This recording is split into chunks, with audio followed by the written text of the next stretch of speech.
Los Palos to Vikeki hasn't worked out quite as well as I'd hoped. Just as I left, it sort of started to rain in Los Palos, just a little bit, nothing to really worry about, and the roads were good, so I wasn't too concerned. And up in the mountains, the rain got heavier and heavier and heavier until, yeah, it was just rivers everywhere. Yeah, I went to go down a bit of an incline which turned into a fairly steep hill, and it was just a big slippery dip of clay and large rocks. Sitting halfway up was a small 4.5 ton truck. Yeah, bogged down to the rear axles. The locals were all trying to drag it up the hill with steel cables attached to themselves, I think, nothing else. No machinery, just trying to pull it up. I almost lost the bike a couple of times. There was just no traction at all, and by that point I knew that, yeah, it was the point of no return. There was no way I was getting the bike back up that hill. Probably hard enough to walk up the fucking thing. It was actually quite frightening because I knew that if I went down enough hills I'd probably have to go up again. And if they were anything like the ones I was going down, there was no way I was going to get back up. And I'd be stuck down in the bottom until things dried out a bit. But to me it looked as though it rained there all the time. It looked like that was the permanent weather pattern. It was just rain. And then the road just finished. According to the map it just went straight through. But the road stopped. It didn't do what the map said it did. It had, and the villages nearby looked completely deserted. And with the overcast sky and the constant rain, yeah, my heart absolutely sank. I didn't know where I was anymore. I eventually found a crew of Chinese guys, and they couldn't tell me much. But they told me I was in a place that I thought I wasn't. Told me I was in a place that is a long way from where I was supposed to be.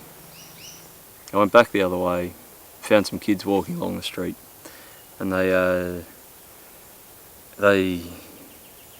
didn't speak a word of English, so I was asking Vikeki, Vikeki, and they were pointing fucking up the road and down the road, and yeah, every which way. I couldn't get a thing out of them. But then they started saying, Coligo, Coliga, English, English. I don't know if that's what they were saying, but it's pretty close. They were telling me they had a friend that spoke English. One of them ran off down the road and brought back their friend, and he spoke pretty good English actually. But by that stage it was late afternoon. I was fucked. There's no way I was going anywhere. I'd had enough. And I asked if I could just camp near their house, just on some grass, and they said that was fine. They looked after me completely. I think they may have seen that I looked like shit and felt like shit and didn't really know what to do, because I couldn't see a way out. I thought I was going to be stuck there forever.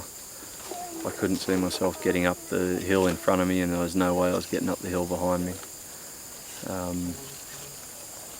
So yeah, I hung out there. They fed me. Not only did they feed me, they fed me local food, East Timorese rice, and lelu, I think it is, lelu, which is sea turtle, which is actually quite nice. They'd found it that morning and cooked it up, and it's quite good. It's not fishy at all. It's almost like lamb, I guess, kind of like slow cooked lamb. They live in an open hut, which is beautiful. It's a really cool thing. They all live together and they all sleep in a big pile, which is quite nice. And yeah, we had dinner, and then we had second dinner, and we had Timorese wine, which is, yeah, the palm wine. It's just strong as shit. And coffee, which was beautiful. And we even had rice, turtle and wine for breakfast in the morning, 8 o'clock, a glass of palm wine. which certainly does wake you up. Yesterday I thought this place was completely deserted. There was nothing here. Oh, there's nothing. There's buildings everywhere. But it was pissing down rain and the skies were completely overcast. It looked like it rains here all the fucking time. Anyway, what I came to yesterday was a raging river through here. And you can see them just... Not really, you can't see them at all. But there's some old bridge supports hiding in the trees there. It looks like the bridge has been gone for a long time.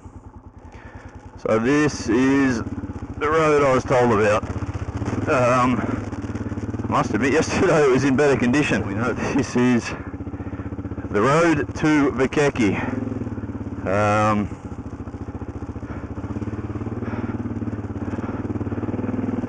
And today it looks a little bit better than what it did yesterday. Might just sit in this rut.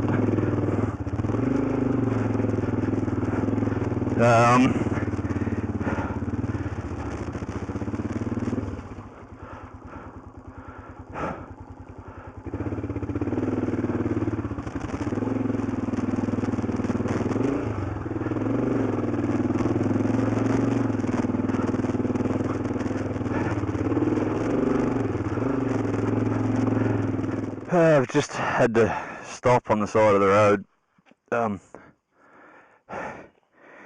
because there's too much fucking mud. I don't know if you can see that or not. That's half of what I pulled out from the back tyre. There's another pile of it on the front of the bike too.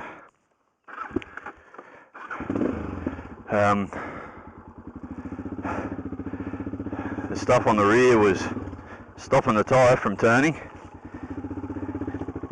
and the stuff on the front was stopping the bike from cooling down.